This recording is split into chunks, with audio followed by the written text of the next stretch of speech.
गणपतीची उपासना करतो. गणपती अथर्वशीर्षमध्ये काय सांगितलेले? त्वम साक्षात तत्वमसी ब्रह्मोसी. तू साक्षात ब्रह्मही आहे, विष्णू आहे आणि महेशही आहे. एवढंच नाही, त्वम साक्षात तत्वमसी, तो साक्षात परमात्माच आहेस. गणपतीच परमात्मा, इतर परमात्मा नाही आहे. गणपतीची उपासना केल्याने हीच ज्ञान आम्हाला प्राप्त होते आणि आम्हीही परमात्म्याचीच अंश आहोत, परमात्म्याची रूप आहोत, याचा ज्ञान होण्यासाठी करायचं आहे. गणपतीची उपासना गणपती होण्यासाठी. शिवम भूत्वा शिवम यजेत, शिव होऊन विष्णुम भूत्वा विष्णुम यजेत. की देवासारखा मनस्थिती बनवून देवाचे स्मरण करा. मनस्थिती राक्षसासारखा आणि मनात स्मरण देवाचा असं नको. मन सुद्धा देवासारखं बनव. देवासारखं म्हणजे मन विशाल बनव, मन स्वच्छ बनव, मन सद्गुण संपन्न बनव. मग तूच होशील. पहावयासी गेलो तेथे देवची होऊनी अशी होईल. देवाचा नाव घ्यायला गेलो होतो आणि आत्ता मीच देव झालो.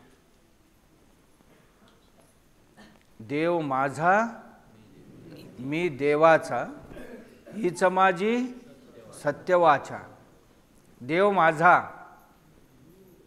अत्यंत कनिष्ठ भक्त जो आहे तो असं म्हणत असतो, म्हणे देव माझा आहे. म्हणजे जसा त्याची पत्नी आहे, ही पत्नी माझी, ही नवरा माझा आहे, ही पोरं माझी असं म्हणतोय, तसा हा देव माझा म्हणतोय.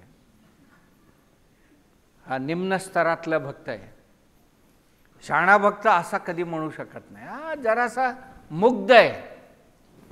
जरा शाणा झालेला काय म्हणेल? मी देवाचा. हो, देव कसा माझा होईल? एवढा विश्व निर्माण करणारा देव माझा कसा होईल? मी एक मूर्ख आणि माझा देव एवढा मोठा विश्व निर्माण करणारा देव माझा कसा होईल? नाही नाही नाही नाही, मी देवाचा आहे. देवाने निर्माण केलेले हे विश्वातले जेवढे घटक आहेत ना, त्यातलं मी एक आहे आणि मी त्या देवाचा अंश आहे. मी देवाचा, हां, हीच माझी सत्यवाचा. एवढंच नाही थांबला.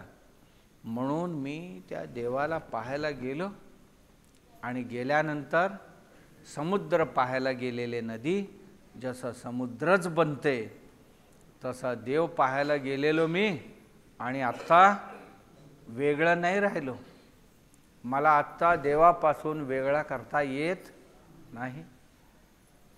तसं आम्ही आमच्या अंतःकरणाकडे प्रवास आमचा प्रवास आत आत आत आत गेला की आत्म्यापर्यंत पोचलो की आता परत बाहेर येऊन सांगण्याकरता मी वेगळं नाही राहणार, असा प्रवास आपला व्हावं. त्याकरता हे सगळी उपासना आहे.